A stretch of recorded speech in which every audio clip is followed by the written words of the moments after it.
And I think people are now realizing that it is no joking matter what we have seen that is starting to come out of the commercialization of marijuana.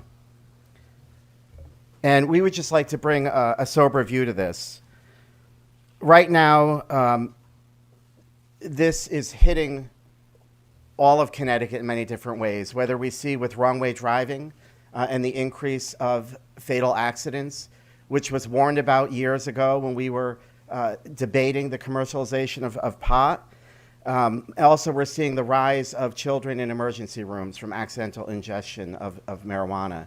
And our concern today is in this legislature, there are individuals that are tone deaf. There's conversations of actually expanding the program and making it even more accessible to the public at a time when we haven't even gotten our arms around the enforcement and the safety pieces of this. And so what the House Republicans are leading with today is a proposal that is looking to put some guardrails, better guardrails, around the system that we have in place. And as Representative Candelora said, I've been among the most vocal opponents of the commercialization of marijuana. And now that it is legal in the state of Connecticut, we are not doing our job as a legislature if we don't address some of the side effects of this legalization. So again, among our proposals, we would require a label to be placed on the package of each consumer product that consumption of marijuana may be addictive, lead to birth defects, or cause psychosis. We're asking for the same government health warning that you see on cigarettes. There is no safe level of consumption of marijuana if you're pregnant or breastfeeding. If you want the truth of that, just look at the NIH and SAMHSA website. No amount of marijuana has been proven to be safe during pregnancy or while breastfeeding. I think women should know that.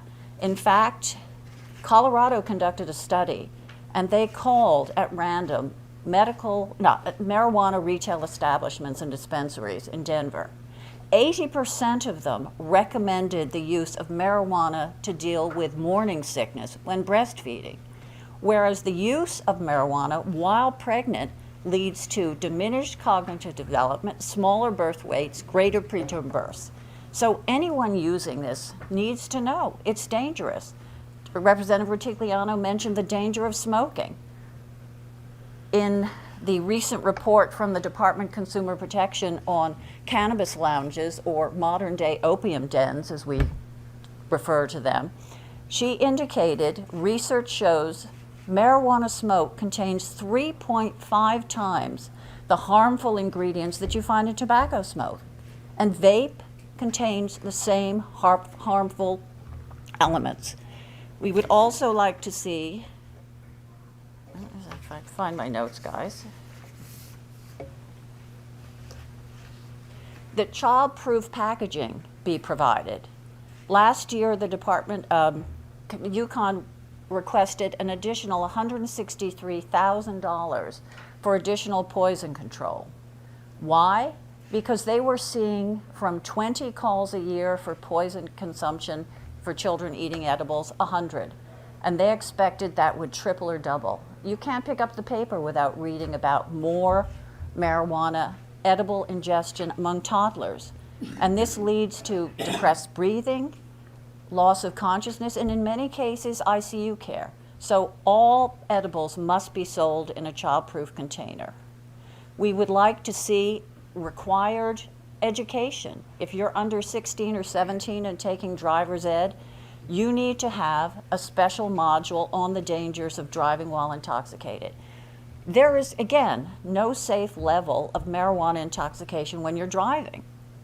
When you study the science, the younger you start using marijuana, the longer the side effects in terms of cognitive development, good impulse control, and being safe. Massachusetts has instituted this requirement in education, and we believe Connecticut should do so as well. Absolutely. Anything that makes this substance, which we have seen can have horrible effects on toddlers. Representative Rutigliano mentioned just how strong the concentration is. You're going to make it more attractive to children? I don't think so. It needs to be in a child-proof container and packaged in a way that it doesn't look like candy or cookies or something like that. We need to protect our children. People who've ingested marijuana tend to overestimate their ability to function well. In reality, within an hour and a half, they think, I'm going to be fine. Whereas the science shows you need to wait 4.5 hours before you can function at a safe level.